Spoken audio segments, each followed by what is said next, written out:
I'm at Essex Farm dressing station. This is a series of concrete bunkers that were built in 1916 to replace an earlier wooden structure that was used to treat the wounded coming back from the battlefield.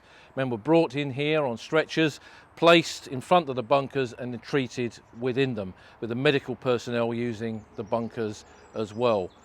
1916 was a year after the first use of poison gas.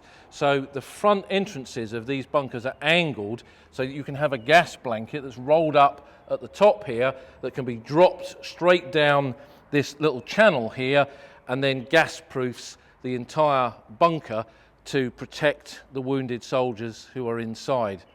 This bunker replaced an earlier one where John McCrae, the Canadian poet, worked in 1915, and he came out of his dugout here one morning and he saw the poppies growing up amongst the wooden crosses and was moved to write the immortal poem In Flanders Fields.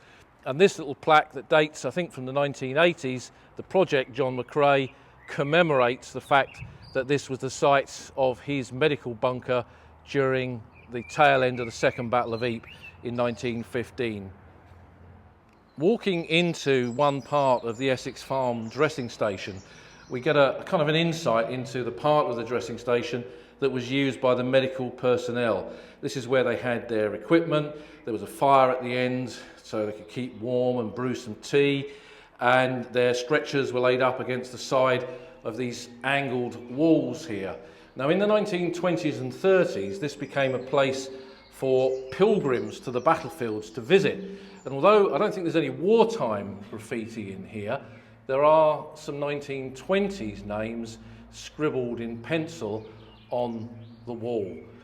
The kind of written ghosts of the pilgrims who came to Flanders to remember the fallen here in that interwar period. But coming into this original concrete bunker, it takes us right back to that period, and we can reach out and touch the history of the Great War. John McCrae was serving here at Essex Farm in May of 1915 with a Canadian artillery unit, and he emerged from his dugout here one morning to see the poppies growing up amongst the wooden crosses of the military cemetery opposite his dressing station. And this memorial records the fact that this is where he wrote the now immortal poem In Flanders Fields. In Flanders Fields the poppies blow, between the crosses row on row. And the poem itself is a challenge, not to the dead but from the dead. Take up your quarrel with the foe, to you from failing hands we throw. The torch be yours to hold it high. If ye break faith with us who die, we shall not sleep, though poppies grow in Flanders Fields. And I think that that's something that still resonates with people more than a century later, since McCrae wrote it here at Essex Farm. Essex Farm Cemetery contains the dead of those who were killed on the other side of the Yser Canal in the front lines northeast of Ypres. And amongst the burials, perhaps the most visited grave in this cemetery, perhaps the most visited grave in any cemetery here at Ypres, is Valentine Joe Strudwick, who is buried here. Killed aged 15, just 1 month short of his 16th birthday in January 1916. He was born on Valentine's Day 1900, thus his name. And to give some idea of just how many people come here, there's not grass in front of his grave, there's astroturf. And almost every school group that travels to Ypres comes here and lays a tribute on his grave.